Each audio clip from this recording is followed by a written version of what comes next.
মধ্যবিত্ত ঘরের গৃহিণী হয়ে কিভাবে প্রতি মাসে 15,000 টাকা রোজগার করবে।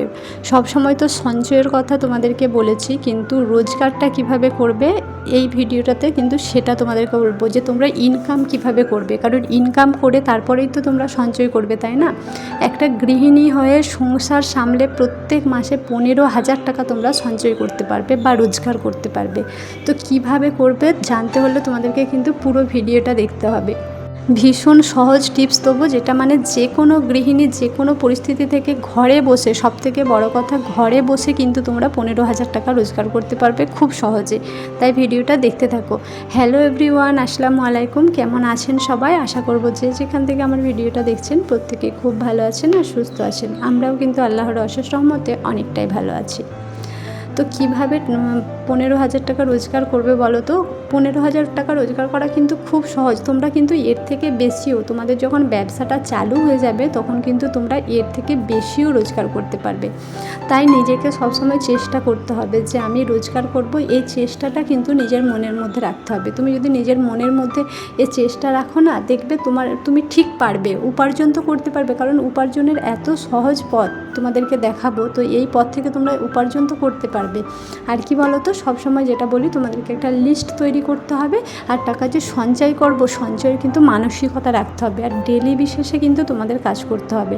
তোমরা যে টাকাটা জমাচ্ছ, তোমাদেরকে কিন্তু প্রত্যেক দিন টাকাটা জমাতে হবে। চলো একটু গল্প করে নিই, তারপর টিপসগুলো শেয়ার করছি।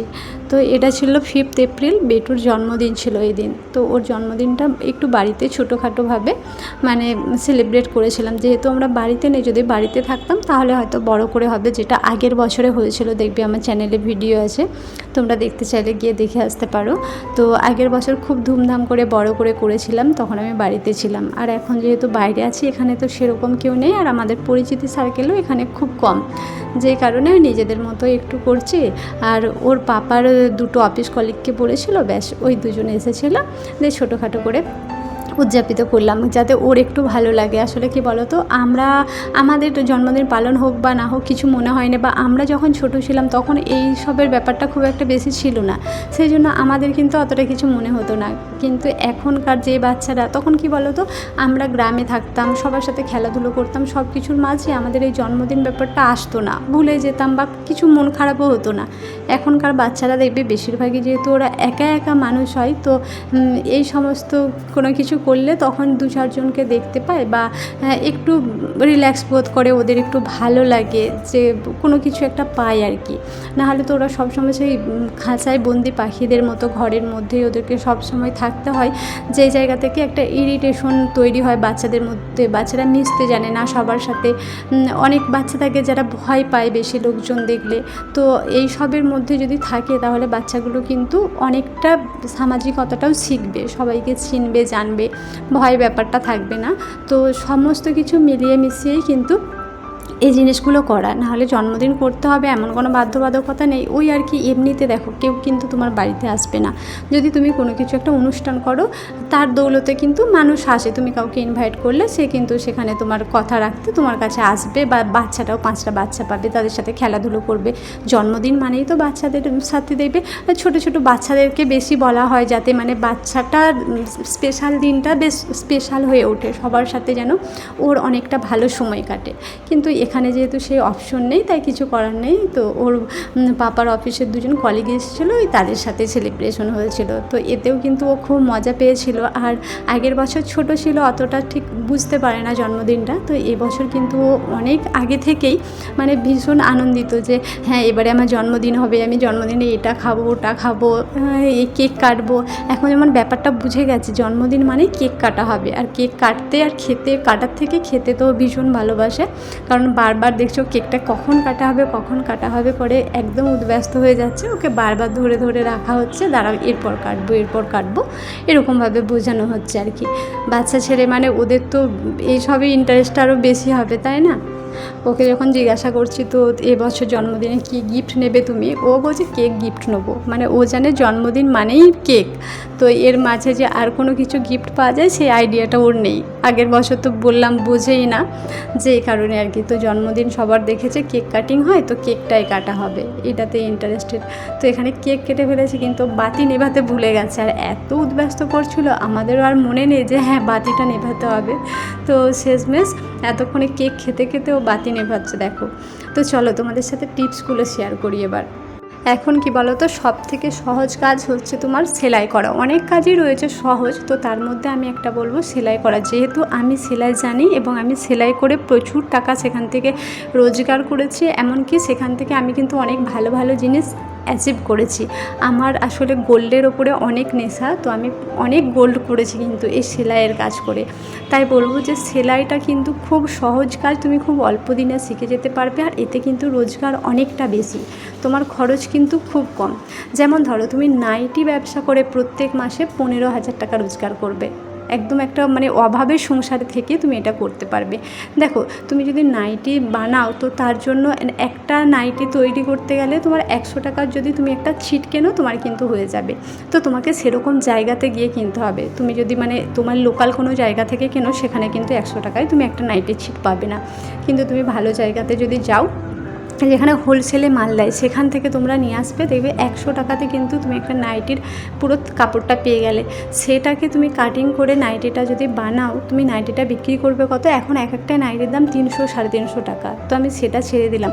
যখন প্রথম ব্যবসা শুরু করবে একদম কম লাভে করবে, তুমি কি করবে বলো তো, তখন ওই 200 টাকা করে তুমি সেল করে দেবে, তোমার 100 টাকা খরচা হলো, আর তোমার কিন্তু 100 টাকা লাভ থাকছে।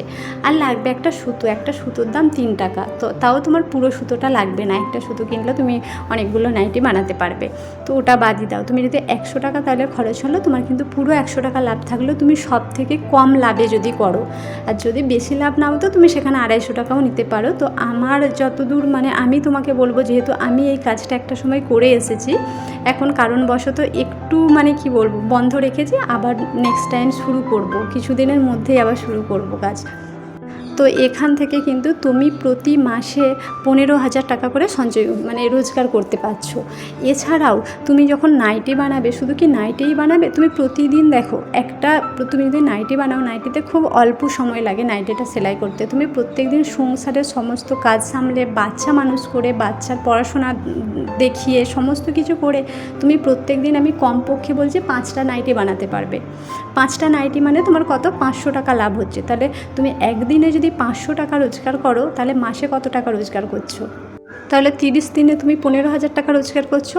তার সাথে সাথে ধরো তুমি যখন এই কাজটা করবে, মানুষ যখন জানতে পারবে, দেখবে তোমার কাছে অনেকে ব্লাউজ তৈরি করতে দিতে আসবে, চুড়িদার তৈরি করতে দিতে আসবে। তুমি আস্তে আস্তে কিন্তু এই কাজগুলো শিখেও নিতে পারবে। নাইটি মানে তোমার যেমন খরচও কম, তৈরি করাটা শেখাও কিন্তু খুব সহজ। একটা ব্লাউজ শিখতে তোমার মোটামুটি অনেকটাই 3 মাস মতো ধরো সময় লেগে যাবে একদম ভালো প্রপারভাবে কাজ শিখতে। তুমি যদি কন্টিনিউ করো 1.5 মাসে মোটামুটি শিখে যাবে, কিন্তু তুমি প্রপার কাজ করতে তোমার 3 মাস মতো লাগবে। ব্লাউজটাতে একটু সময় লাগে, একটু হাতের ব্যালেন্সের ব্যাপার থাকে।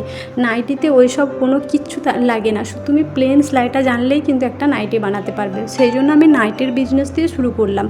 তো এর থেকে কিন্তু তুমি চুড়িদার বানিয়ে, ব্লাউজ বানিয়ে তুমি এখান থেকে আরও মাসে 10,000 টাকা খুব সহজেই ইনকাম করতে পারবে। মানে সেলাইয়ের কাজ যদি তুমি প্রপারভাবে করো, তোমার মাসে ঘরে বসে মাসে 20-25,000 টাকা কিন্তু কেউ ছাড়াতে পারবে না। তো তোমাকে চেষ্টা রাখতে হবে, দোকান ধরতে হবে। তুমি মালগুলো সেল করবে কোথায়, যখন বেশি বানাবে তখন দোকান ধরবে, অন্য অন্য দোকান ধরে দোকানে সেল করবে।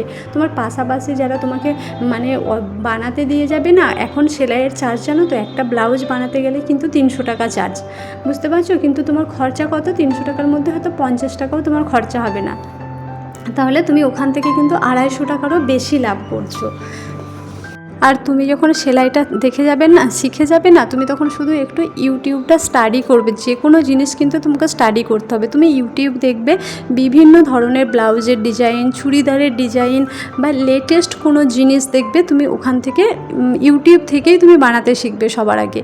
তো সেগুলো শিখে যখন মানে নিত্য নতুনত্ব যদি মানুষকে দিতে পারো, সে কিন্তু সেই কাজের উপর বেশি গুরুত্ব দেয়, তার কাছে কিন্তু বেশি কাজ করাতে চায়। তো তুমি যত ভালোটা দেবে, তোমার কাছে কিন্তু তত কাস্টমার আসবে। তাই বলবো চেষ্টা করলে কিন্তু সব হয়। চেষ্টা আর পরিশ্রম, এই জিনিসগুলো কিন্তু মানুষকে কখনো ঠকায় না।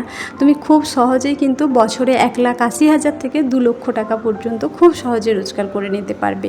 তো কেক কাটিংয়ের পর এখানে বেটুকে সবাই গিফটগুলোও দিয়ে দিল।